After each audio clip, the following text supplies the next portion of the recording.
السلام علیکم، النور ٹی وی میں خوش آمدید۔ اعوذ باللہ من الشیطان الرجیم، بسم اللہ الرحمن الرحیم۔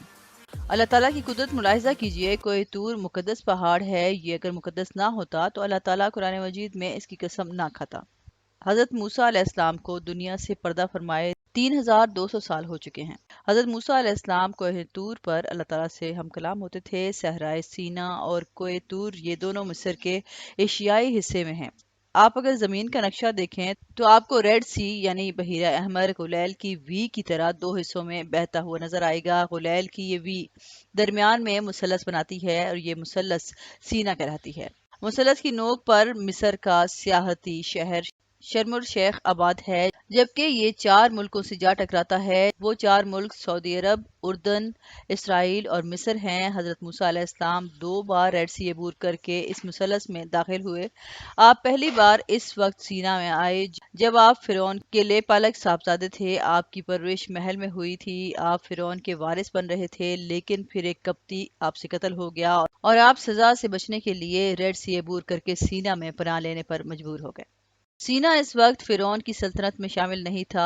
حضرت موسیٰ علیہ السلام صحرا میں چلتے چلتے مدائن پہنچ گئے۔ مدائن میں حضرت شعیب علیہ السلام اپنی 2 صاحبزادیوں کے ساتھ رہتے تھے۔ اللہ تعالیٰ نے انہیں اولاد نرینہ سے نہیں نوازا تھا۔ حضرت موسیٰ علیہ السلام 10 سال حضرت شعیب علیہ السلام کے جانور چراتے رہے۔ حضرت شعیب علیہ السلام نے اس خدمت کے عوض اپنی صاحبزادی صفورہ بیوی آپ کے عقد میں دے دی۔ یورپ میں صفورہ کے نام سے پرفیوم اور کاسمیٹک کا بہت بڑا برانڈ ہے۔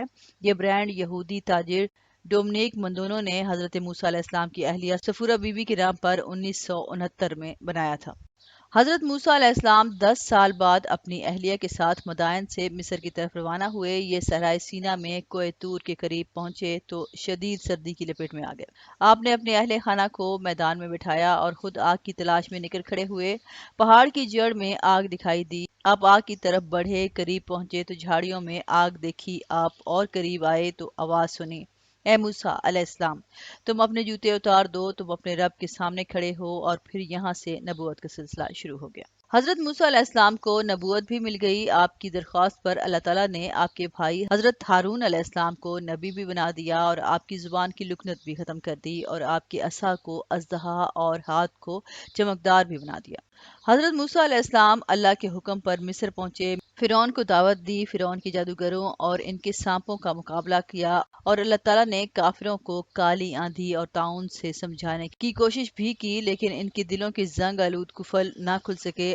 آپ نے بنی اسرائیل کو ساتھ لیا، اپنے عصا سے ریڈ سی کو 2 حصوں میں تقسیم کیا اور بنی اسرائیل کے ساتھ دوبارہ صحرائے سینا میں داخل ہو گئے، جبکہ فرعون اپنی پوری فوج سمیت ریڈ سی میں غرق ہو گیا۔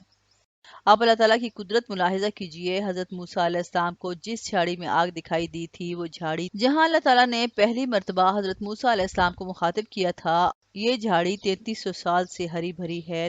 3200 سال گزرنے کے باوجود آج تک قائم بھی ہے اور ہری بھری بھی ہے۔ نباتات کے ماہرین نے اس کے مختلف حصے دنیا کے مختلف خطوں میں بونے کی کوششیں کیں، لیکن یہ ناکام رہے۔ یہ دنیا کی کسی زمین پر کاشت نہ ہو سکی۔ آخری کوشش میں اس کا بیج جھاڑی سے چند فٹ کے فاصلے پر بو دیا گیا۔